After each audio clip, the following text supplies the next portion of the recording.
This exhibition is not about a movement in art, it's about a moment in art. How artists are re-embracing a form and sort of a medium, figurative painting, that was long considered obsolete, but is now more alive than ever.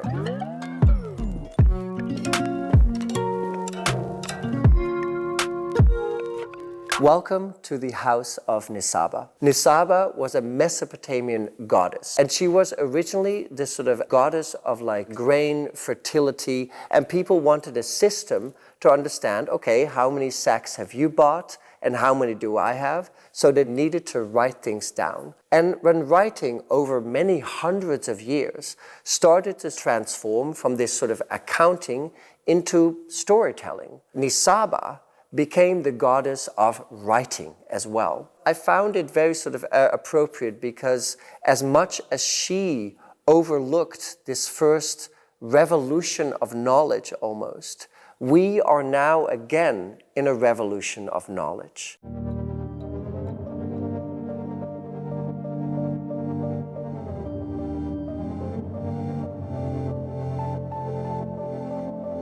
We're still in the midst of installation, but I'm very excited to guide you through the exhibition. Do you mind if I have like 1 minute? Oh my God. No. Like, you couldn't know.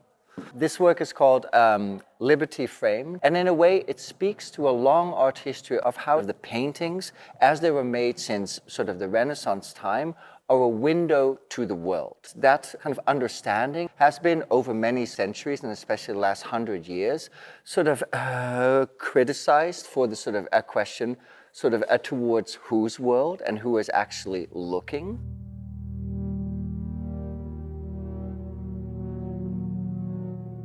When we look at the history of art, artists have always used symbols in their work. However, over many centuries, the symbols that artists were using were understandable to a viewer looking at them. Because for many hundreds of years, not everyone could read that well, right? So we're living in a very different landscape now. Artists who are using more symbolic visual languages in their work, they are not basing those symbols on shared understandings anymore. No, they are building their own language. The meaning of the word, the meaning, do you want to be in it? Do you want to do it like together? The meaning of the word allegory. The meaning of the word allegory is to represent something beyond its literal figuration.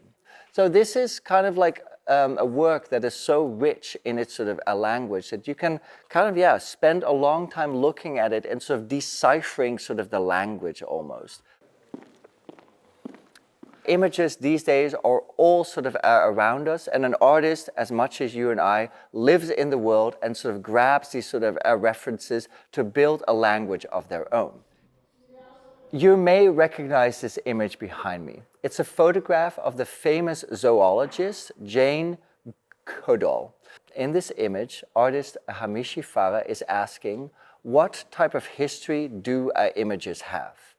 If you go back to the Renaissance time, we all know the image of the Virgin Mary holding the baby Jesus, and that is exactly the history of sort of images that this image right here is sort of based on. But what happens if an image holds a certain violence? And what happens if we sort of continue to sort of repeat that image over and over and over again?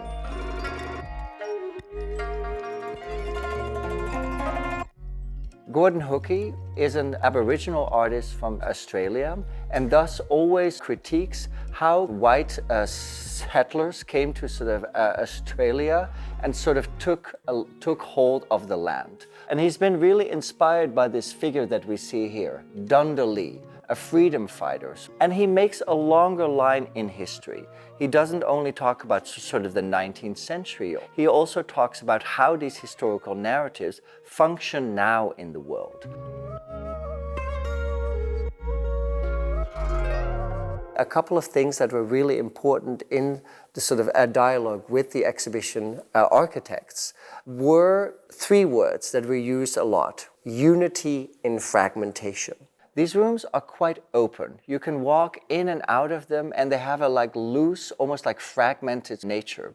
And that is also because the different rooms are sort of organized not thematically, but organized sort of according to a sensibility that these artists who are grouped in the same room share. We're making it decentralized. We're making it sort of asymmetrical to emphasize once again this sort of fragmentation that we're seeing in this moment now. Here in this kind of first section of the exhibition, there are a lot of sort of artists who are interested in mythological sort of themes. Nodeline Pierre's work, which you see on the wall here, she very much works through what she calls this sort of avatar, through which she can fabulate, through which she can speculate, through which she can fictionalize almost herself and the way she is in the world. One of the defining features of this exhibition's architecture is this ring that runs around the entire exhibition. In ancient times, this would be called an ambulatory. One aspect that is really important to this work is that sort of an artist has sort of inserted herself in the work with sort of an alter ego that kind of speaks all the time.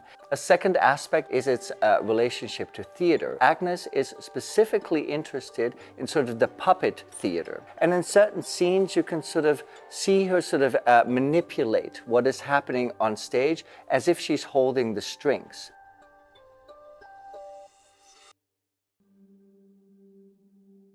Salmontor, like many other sort of artists, made this work specifically for this exhibition. So we see a figure here who is the artist. This is a really fantastic example of the artist making this stand-in for himself, through which he can build this whole world of what it means to be an artist, actually. So we have another example of an artist who takes her life experience, who takes her perception of herself and expands it. And the way that she's sort of expands it here is by building on sort of the Medusa myth.